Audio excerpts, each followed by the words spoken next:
The champagne flute slipped from Maxwell Blackwood's fingers, shattering against the restaurant's marble floor. Conversations throughout the exclusive rooftop venue halted abruptly, all eyes turning to the billionaire tech mogul, whose face had drained of color.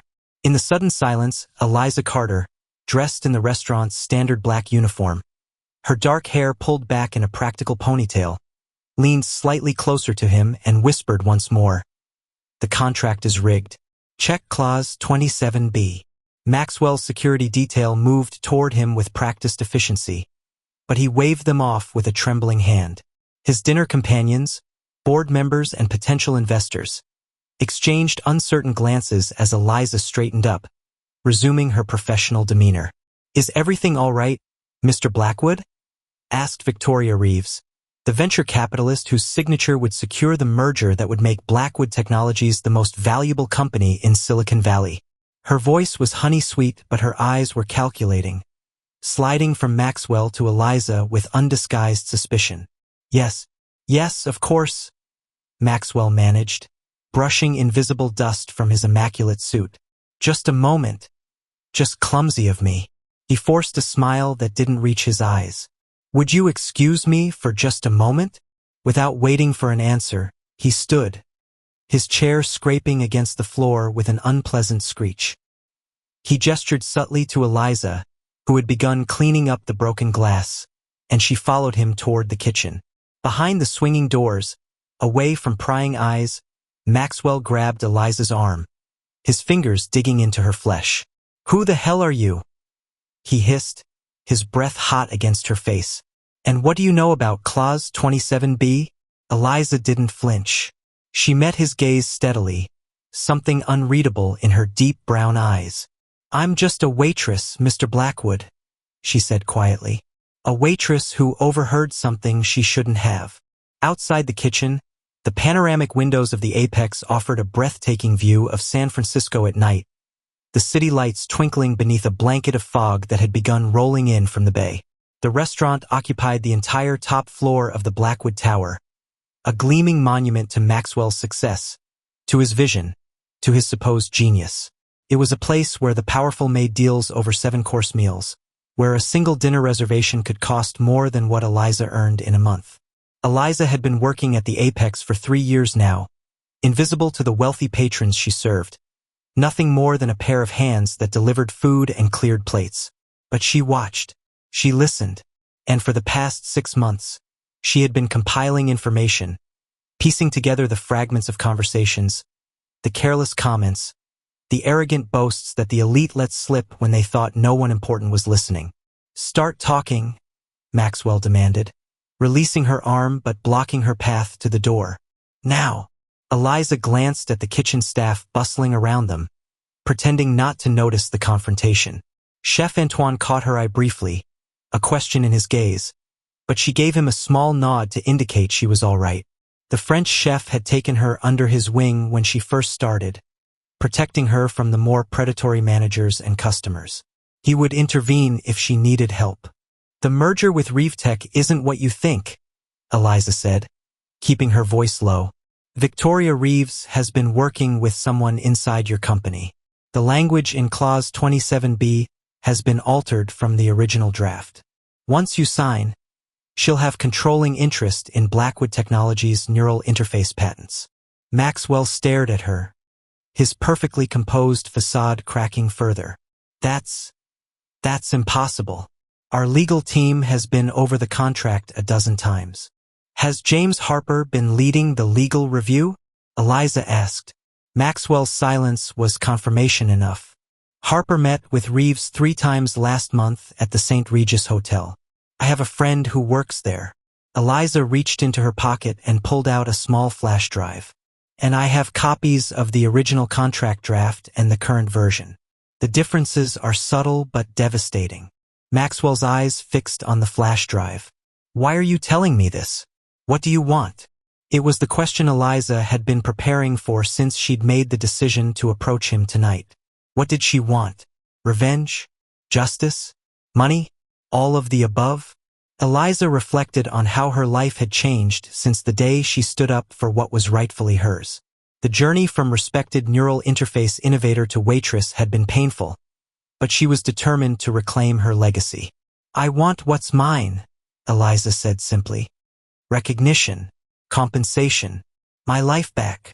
Before Maxwell could respond, the kitchen doors swung open and James Harper himself walked in, his tall frame impeccably dressed in a tailored suit that rivaled Maxwell's own. His expression darkened when he saw Eliza. "Max, the guests are getting restless," Harper said, his voice smooth as oil. "Victoria is particularly eager to conclude our business." His eyes narrowed as they swept over Eliza. "Is there a problem here?" Maxwell hesitated, his gaze darting between Harper and Eliza. The tension in the kitchen thickened, the staff's movements becoming more deliberate, their attention divided between their tasks and the drama unfolding in their midst. "No problem," Maxwell said finally. His decision was made. He plucked the flash drive from Eliza's hand and pocketed it. "Miss Carter was just informing me of a potential issue with our agreement." He smiled, but it was all teeth and warning. "One that we'll need to address immediately." Harper's professional mask slipped momentarily, revealing a flash of alarm before he composed himself. "I'm sure any concerns can be addressed after dinner, Max. The champagne is about to be served for the toast." "The toast can wait," Maxwell said firmly. "I want to review Clause 27B one more time." Harper's face paled slightly, mirroring Maxwell's earlier reaction. "That won't be necessary. I insist." Maxwell cut him off. He turned to Eliza. "Miss Carter will be joining us." Harper's expression hardened. "That would be highly inappropriate, Max. This waitress has no place." "Dr. Carter," Maxwell corrected, a strange mix of guilt and calculation crossing his features. "And she has every right to be there." The revelation hit Harper like a physical blow, his eyes widening as recognition dawned. Elizabeth Carter? But she was wrongfully terminated and is owed a debt, Maxwell finished. "One I intend to begin repaying tonight." Eliza felt a surge of vindication, but she tempered it with caution. Maxwell Blackwood was not a man who admitted defeat easily. His sudden about-face could be nothing more than a strategy to keep her quiet until he could neutralize the threat she posed. As they exited the kitchen, the maitre d' intercepted them, his practiced smile faltering at the sight of Eliza alongside the restaurant's owner. "Mr. Blackwood, is everything?" "Everything is fine, Philippe," Maxwell assured him. "Dr. Carter will be joining our table. Please have another place set immediately." The dining room buzzed with speculation as Eliza was seated at the table of power players. Victoria Reeves's perfectly sculpted eyebrows arched in surprise, her crimson lips pursing with disapproval. "Maxwell, darling, what's the meaning of this unusual addition to our party?" Victoria asked, her voice honey-sweet but her eyes sharp as daggers. Maxwell smiled, all charm and confidence restored. "Victoria, allow me to introduce Dr. Elizabeth Carter, the original creator of the neural interface technology at the heart of our merger discussions." A hush fell over the table. Victoria's smile froze in place as she reassessed the situation, calculating her next move. Harper stood rigidly beside Maxwell's chair, his face an unreadable mask. Eliza felt the weight of their stares, the silent judgment of the elite circle she had once briefly been a part of and then been cast out from. The silverware gleamed under the soft lighting, the fine china plates reflecting the faces of those who wielded power so carelessly, so cruelly. She thought of her tiny apartment, of the second and third jobs she'd taken to make ends meet after her career had been destroyed, of the nights spent staring at the ceiling wondering where she had gone wrong. "I believe," Maxwell said, breaking the silence, "that before we proceed with our toast, we need to review the contract one more time." He fixed his gaze on Harper. Specifically, Clause 27B. The tension at the table was palpable. Victoria exchanged a look with Harper that confirmed everything Eliza had suspected.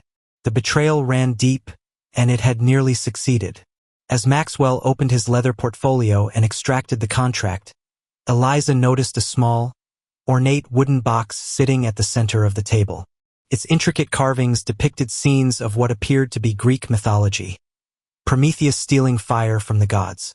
It seemed an oddly personal touch in the otherwise sleek, modern setting of the Apex. A gift, Victoria explained, following Eliza's gaze. A token of our partnership. The myth of Prometheus bringing enlightenment to humanity, just as our neural interfaces will do. Eliza smiled thinly. Prometheus was punished for his gift. The gods chained him to a rock where an eagle ate his liver every day, only for it to regenerate every night so his torment could continue eternally. The table fell silent again. Victoria's smile didn't waver, but something cold and calculating entered her eyes. How literary of you, Dr. Carter. Clause 27B, Maxwell announced, his finger tracing down the page of dense legal text. Let's see what we have here. As Maxwell read silently, his expression darkened. Harper shifted uncomfortably beside him. Victoria maintained her composure, but her fingers tightened around the stem of her wine glass. This is not the language we agreed upon, Maxwell said finally, his voice dangerously quiet. This gives ReveTech full licensing rights to all existing and future neural interface patents. A standard provision, darling, Victoria said smoothly, to ensure operational flexibility. It would transfer control of the core technology from Blackwood to ReveTech, Maxwell continued, his tone hardening, effectively turning my company into nothing more than a subsidiary of yours. Victoria sighed, setting down her wine glass with deliberate care. I was hoping we could handle this more elegantly, Maxwell, but business is business. She turned her calculating gaze to Eliza. And it seems you've found yourself an unexpected ally. How fascinating. The other board members and investors at the table watched the exchange with growing discomfort and fascination. Millions of dollars hung in the balance. Careers would be made or broken by what happened next. Eliza felt a strange sense of déjà vu 6 years ago. She had sat in a similar room, surrounded by similar people, as her life's work had been stolen from her. Now she was watching the same thing happen to the man who had orchestrated her downfall. There should have been satisfaction in the symmetry, but instead, she felt only a hollow weariness. The contract is void, Maxwell declared, closing the portfolio with a decisive snap. And I believe, Victoria, that our business relationship is concluded. Victoria's mask of charm finally slipped, revealing the steel beneath. Don't be hasty, Maxwell. You need this merger. Your company's stock has been underperforming for quarters. Your latest product launch was a disaster. Without ReveTech's infrastructure and my connections, Blackwood Technologies will be finished within a year. Her voice lowered, taking on a threatening edge. And I'm not the only one with secrets. Would the board be interested to know how you acquired your revolutionary neural interface technology in the first place? All eyes turned to Eliza, who sat straight-backed and unflinching under their scrutiny. Perhaps we should ask Dr. Carter about the true origins of the technology, Victoria suggested, her smile returning, shark-like and predatory. Maxwell hesitated, trapped in a web of his own making. Eliza could see the calculations running behind his eyes, the weighing of options, the search for a way out that preserved his empire and his reputation. At that moment, with the future hanging in the balance, the doors to the dining room burst open. A young man in a rumpled suit rushed in, his face flushed with urgency. Mr. Blackwood, Mr. Blackwood, he called out, ignoring the outraged looks from the other diners. The maitre d' hurried after him, attempting to intercept the intruder, but Maxwell waved him off. It's all right, Philippe. That's Ryan from my security team. Ryan reached the table, breathing heavily. Sir, there's been a breach. Someone's accessed the main server. They're downloading the neural interface files. The blood drained from Maxwell's face for the second time that evening. He turned accusingly to Victoria, who looked genuinely surprised. This isn't my doing, she said, her composure finally cracking. Maxwell stood abruptly. Excuse me, he said to the table at large. It seems we have a more immediate crisis to address. He looked at Eliza, indecision written across his features. I'm coming with you, she said, rising from her seat. That's my work they're stealing too. As they rushed from the dining room, leaving behind the stunned dinner party, Eliza couldn't shake the feeling that something larger was unfolding. Something beyond her personal vendetta against Maxwell Blackwood. The stolen technology, the sabotaged merger, the mysterious data breach. They were all connected pieces of a puzzle she had only glimpsed the edges of. If you're enjoying this thrilling corporate espionage story so far, make sure to hit the like button and subscribe to our channel for more captivating tales of tech world intrigue. It only takes a few seconds of your time, but it helps us create more content like this. Now, let's continue with Eliza and Maxwell's desperate race to discover who was behind the breach. In the elevator descending from the restaurant to the company's main offices 50 floors below, Maxwell turned to her. Why warn me? You could have let Victoria take everything. It would have been perfect revenge. Eliza looked at him, at the man who had destroyed her career and stolen her future. Because technology is too important, she said finally. In the right hands, the neural interface could transform medicine, education, and communication. In the wrong hands, she shook her head. I couldn't let that happen, even if it meant helping you. Maxwell's expression was unreadable as the elevator continued its descent, the floors ticking away on the digital display, carrying them down into the heart of Blackwood Tower where unknown enemies waited. As they reached the executive floor, Ryan's security badge granting them access, Eliza wondered if she had made the right choice. Was she saving her life's work, or merely exchanging one thief for another?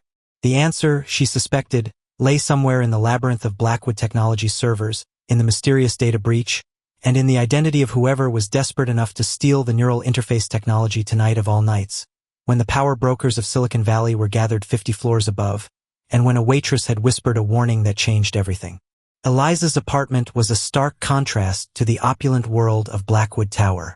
Located in the Mission District, the one-bedroom unit was small but meticulously organized, a scientist's mind applied to limited square footage.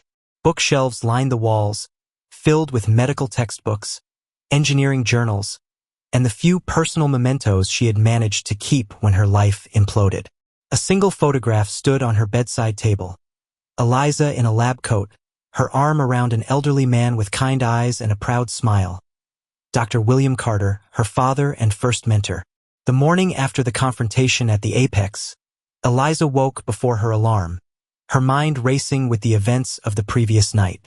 After following Maxwell to the executive floor, they had discovered that the data breach was even more extensive than initially reported. Someone had not only accessed the neural interface files but had also downloaded Maxwell's personal records, including documents related to Eliza's termination.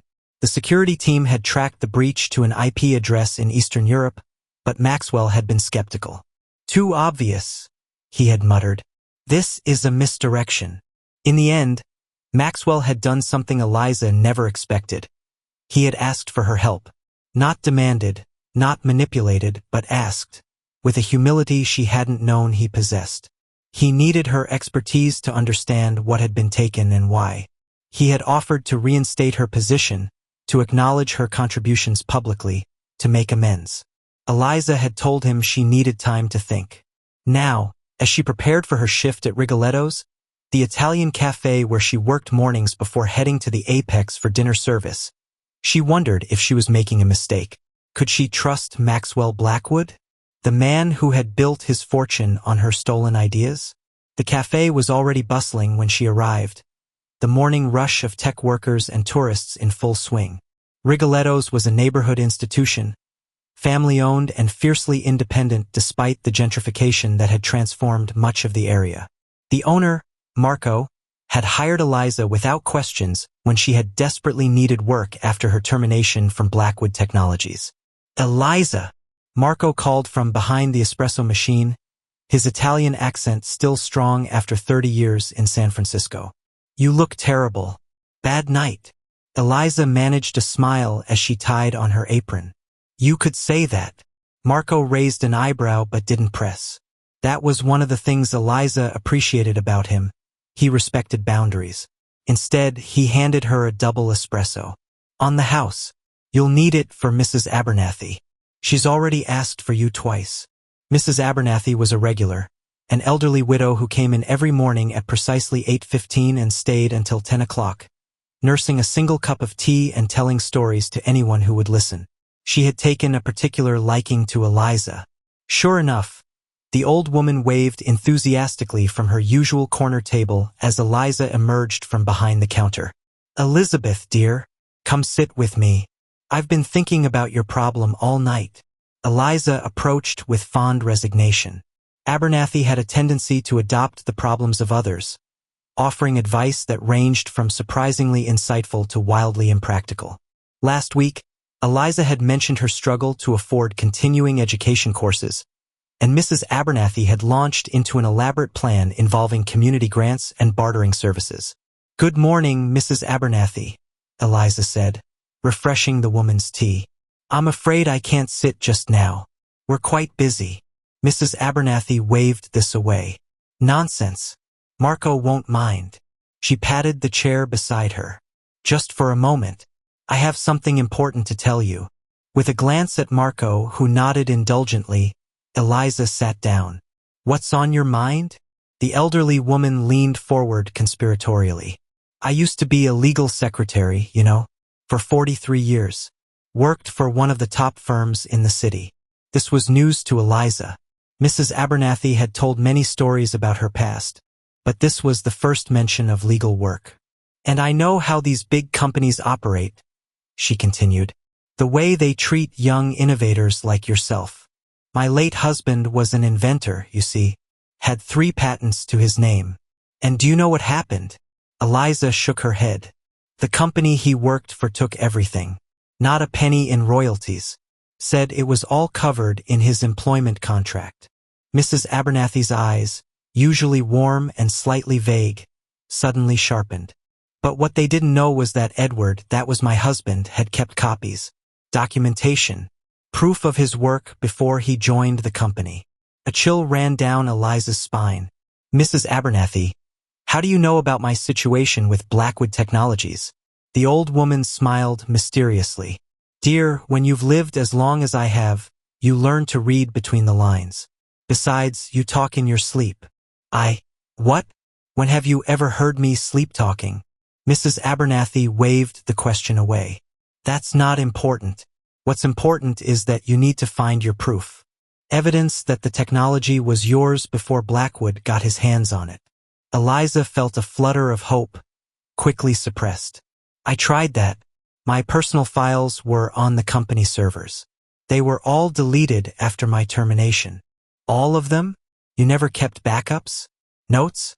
Prototypes?" Mrs. Abernathy raised a skeptical eyebrow. "A smart girl like you?" Eliza hesitated.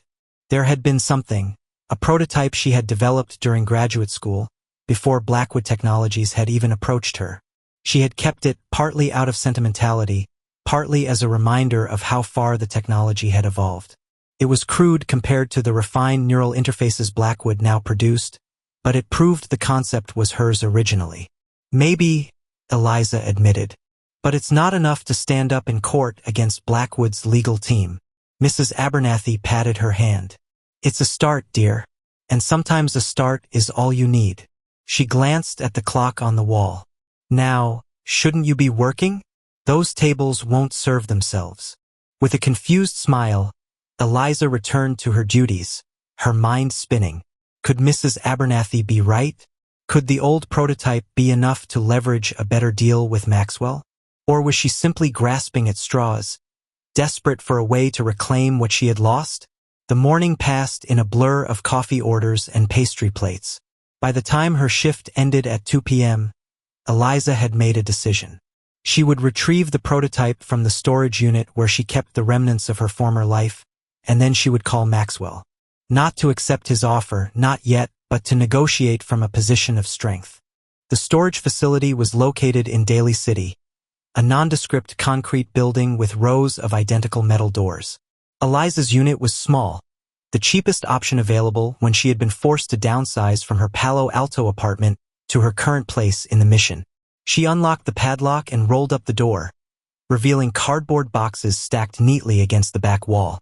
The prototype was in a black plastic case labeled PhD materials.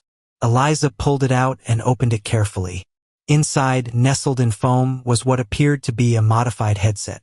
Unlike the sleek, minimalist devices Blackwood Technologies now produced, this was bulkier, with exposed circuits and a tangle of wires. But the core concept was the same, a non-invasive interface that could translate neural signals into digital commands. Eliza ran her fingers over it, memories flooding back.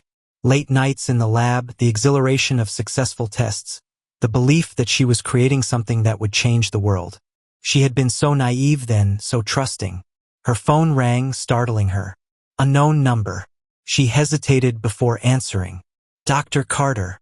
The voice was familiar. James Harper, Maxwell's legal counsel. I hope I'm not interrupting anything important. Eliza's guard immediately went up. How did you get this number, Mr. Harper? That's not important. What matters is that Mr. Blackwood is expecting your answer. He's offering you a second chance, Dr. Carter. A generous one, considering the circumstances. The circumstances being that he stole my work and destroyed my career? Eliza countered, anger flaring. Harper's sigh was audible through the phone. Water under the bridge, Dr. Carter. The question is whether you're willing to move forward. Mr. Blackwood is prepared to acknowledge your contributions to the neural interface technology. Full credit as co-creator, a substantial compensation package, and a leadership position in the research division. Co-creator, Eliza repeated, incredulous. I didn't co-create anything. The neural interface was my technology. Blackwood provided funding and infrastructure, nothing more. Be reasonable, Dr. Carter. Without Blackwood Technologies, your work would never have reached its full potential. You would still be tinkering in a university lab, years away from market viability. Eliza glanced down at the prototype in her hands. It was true that Blackwood's resources had accelerated development dramatically, but that didn't justify what they had done to her. I need to speak with Maxwell directly, she said finally. Mr. Blackwood is unavailable at the moment. He's dealing with the aftermath of last night's incident. Then I'll wait until he's available. I'm not agreeing to anything through an intermediary. Harper's tone sharpened. I wouldn't advise playing hardball, Dr. Carter. Mr. Blackwood's goodwill has limits. And let me remind you that your current employment situation is precarious. The Apex has strict policies against staff confronting guests. Your actions last night could easily be grounds for termination. The threat was thinly veiled, and it struck a nerve. Eliza couldn't afford to lose her income now, not when she was finally making progress. Are you threatening me, Mr. Harper? Not at all. Just laying out the realities of your situation. Mr. Blackwood is offering you a lifeline. I suggest you take it. There was a pause. Think about it, Dr. Carter. You could be back in a lab by the end of the week, working on the technology you care so much about. All you have to do is be reasonable.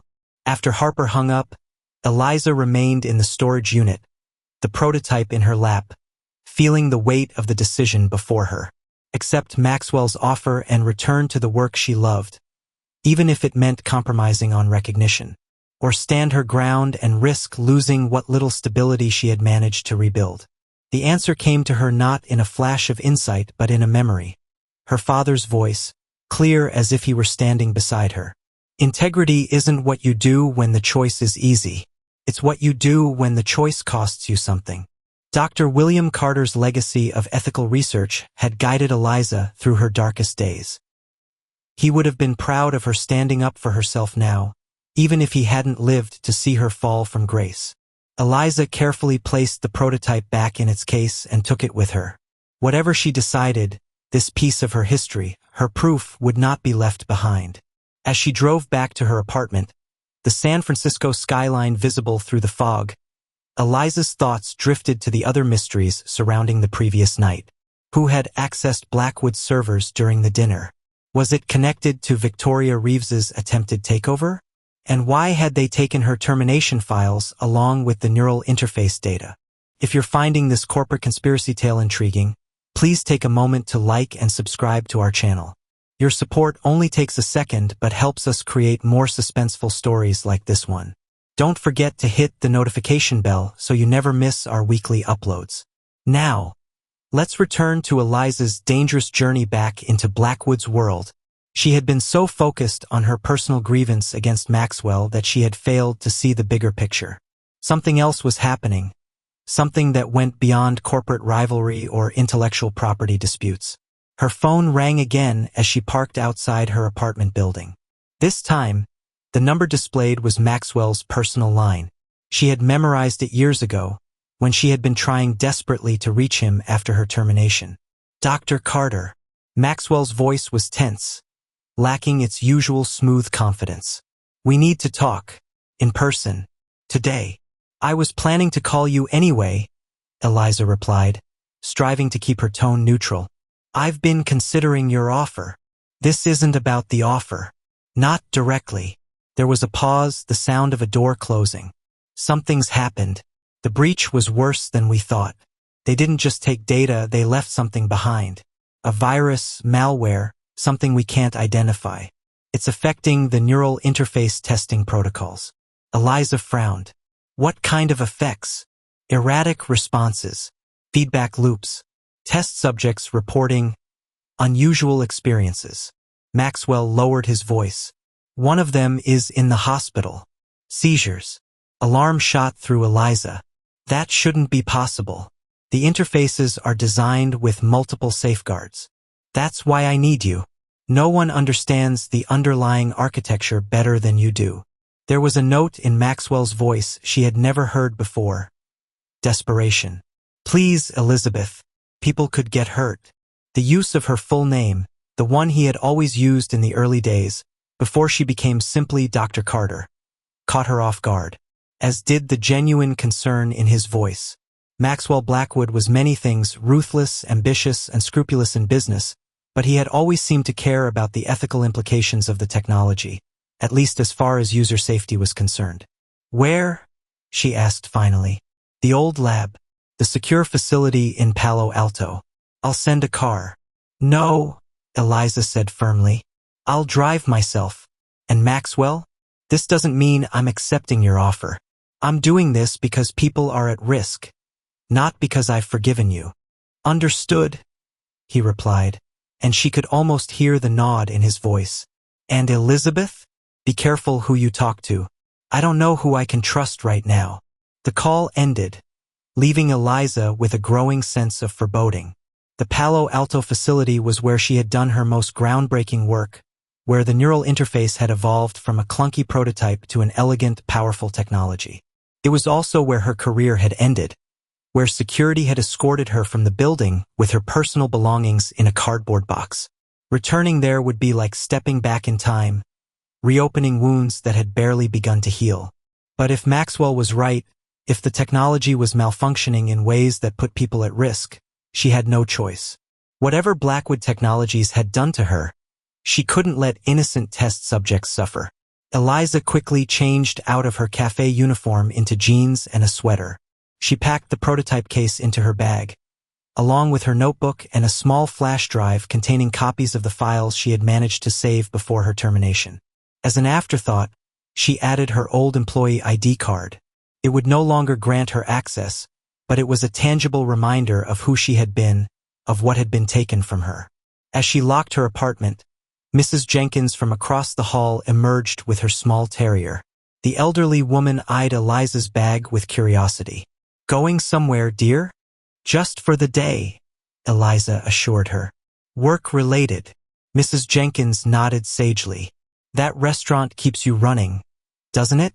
All hours, all days. You deserve better. A smart girl like you. It was a refrain Eliza had heard many times from her neighbors, from Marco at the cafe, from Mrs. Abernathy. They all believed she was meant for more than serving coffee and clearing tables. If only they knew how right they were, and how complicated the reality of reclaiming her true work would be. I'll be fine, Mrs. Jenkins. Don't worry about me. The drive to Palo Alto took longer than expected, traffic crawling along the 101. Eliza used the time to mentally prepare herself for what lay ahead. Returning to the lab, facing former colleagues who had either believed the worst of her or had been too afraid for their own positions to speak up. Working with Maxwell again, the man who had once been her champion and then her destroyer. And underneath it all, a nagging doubt. Was she walking into a trap?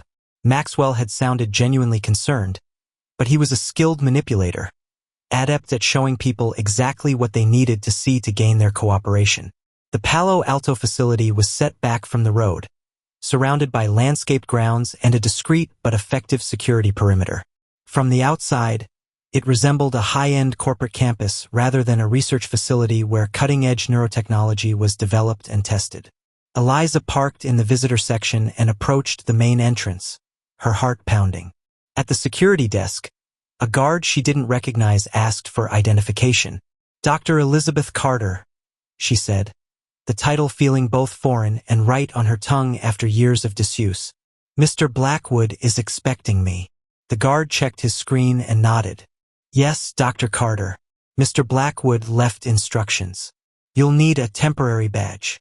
He handed her a visitor's pass. "Someone will meet you in the lobby." The lobby was as she remembered it. Soaring ceilings, minimalist furniture, a massive sculpture of interconnected neurons serving as the centerpiece. The Blackwood Technologies logo, a stylized B, formed by binary code, adorned the wall behind the reception desk. "Dr. Carter." The voice came from her left, familiar and unexpected. Eliza turned to find Dr. Sanjay Mehta approaching, his face breaking into a genuine smile. Sanjay had been her closest colleague during her time at Blackwood, a brilliant neurologist who had helped translate her engineering insights into practical medical applications. "Sanjay," she returned his smile, surprised by the rush of emotion she felt. "I didn't expect to see you. Maxwell thought you might be more comfortable with a friendly face." Sanjay's expression turned serious. "And I insisted. When I heard what happened with the test subject." He shook his head. "It's good to see you, Eliza. It's been too long." 6 years, she said quietly. "Not by choice." Sanjay had the grace to look ashamed. "I know. I should have reached out. After what happened."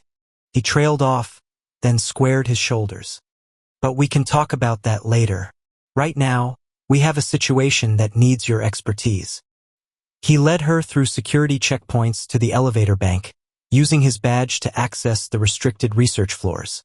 As they descended to the laboratory level, Eliza felt a strange mixture of nostalgia and apprehension.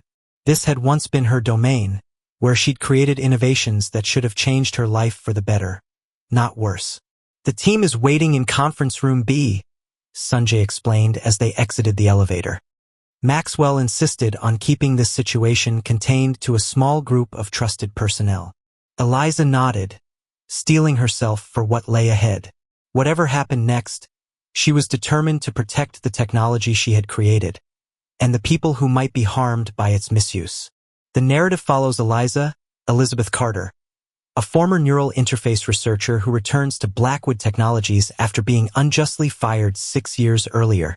The story begins as she's escorted by Sanjay, a former colleague, through security to address a crisis at the company. Sanjay explains that a test subject named Ryan Chun experienced unprecedented visual hallucinations during routine testing of a consumer-grade neural interface. Despite built-in limiters designed to prevent overstimulation, Ryan reported seeing actual lines of code scrolling across his vision before suffering a seizure. This incident coincided with a sophisticated data breach the previous night, where intruders not only downloaded sensitive information but also uploaded code that integrated with the neural interface testing protocols. Upon arrival, Eliza meets with Maxwell Blackwood, the CEO who had her fired years ago. Despite her resentment, she agrees to help for the patient's sake and demands complete access to the system logs and the interface used during the incident. She discovers that the malicious code is based on her early prototype work, the foundation code she developed at Berkeley before joining Blackwood. Working through the night, Eliza identifies a backdoor disguised as a diagnostic routine that allows remote access to the testing protocols. This backdoor enables someone to see what test subjects are seeing, feel what they're feeling, and send commands directly to the interface, explaining how the seizure was triggered. She realizes this is both a demonstration of control and possibly a threat or warning. The question becomes, who has the knowledge to do this? Eliza reveals she kept her original prototype from her PhD dissertation, created before joining Blackwood, proving the core concept was her intellectual property. This becomes significant as they try to identify who might be behind the attack. Eliza mentions Casey Zhang, her former research assistant who helped refine the algorithm, as a possible suspect. Instead of allowing Blackwood security to approach Casey, Eliza insists on reaching out personally. After a few hours of rest, Eliza is awakened by urgent voices. Another attack has occurred at Blackwood's Tokyo research facility, affecting 3 test subjects who experience the same hallucinations, lines of code across their vision, but this time with an embedded message: return what was stolen, or the next demonstration won't be reversible. The situation escalates as they discover the virus has spread to all Blackwood testing facilities globally. Maxwell reveals there are 3,000 neural interface units in beta testing with executives, investors, and technology influencers. Blackwood is recalling all units but downplaying the severity of the issue as minor performance issues, rather than disclosing the real threat. The security team discovers that Casey Zhang worked for Reeves, a competitor, for 2 years after Eliza left Blackwood, then disappeared from the grid 8 months ago. This suggests Victoria Reeves, CEO of Reeves, might be behind the attack following a failed merger attempt with Blackwood. A mysterious message addressed to Eliza arrives through an emergency communications channel, signed CZ, presumably Casey Zhang, requesting a meeting at specific coordinates at noon. Despite concerns from Maxwell and Security Director Quan, Eliza insists on meeting Casey alone as demanded in the message. She prepares by developing a potential patch for the virus and accepts a communication device and fitness band to allow the Blackwood team to monitor her. At the meeting location, a clearing in the hills with a view of Silicon Valley, Eliza is surprised to find Victoria Reeves rather than Casey Zhang. Victoria explains that they have more in common than Eliza might think, referencing the myth of Prometheus, who was punished for bringing fire to humanity, as parallel to how Maxwell punishes those who threaten his power.